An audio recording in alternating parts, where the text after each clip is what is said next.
शाळा म्हटल्यावर आपल्या एक छान काही वेगळ्या आठवणी असतात.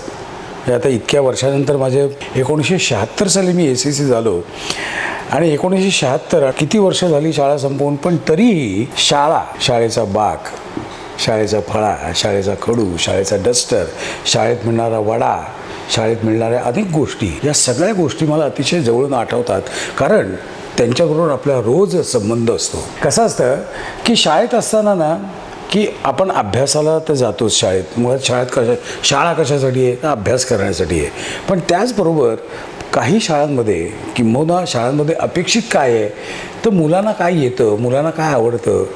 कारण प्रत्येक मुलाची आवड वेगळी असते. काहींना गणित आवडतं, काहींना सायन्स आवडतं, काहींना चित्रकला आवडते, काहींना गाणं आवडतं, काहींना स्पोर्ट्स आवडतं. प्रत्येक मुलाला काय काय आवडतं हे शोधायला पाहिजे आणि आमची शाळा ती शोधायची. माझ्या शाळेचं नाव राजा शिवाजी विद्यालय, दादरला आहे ती शाळा.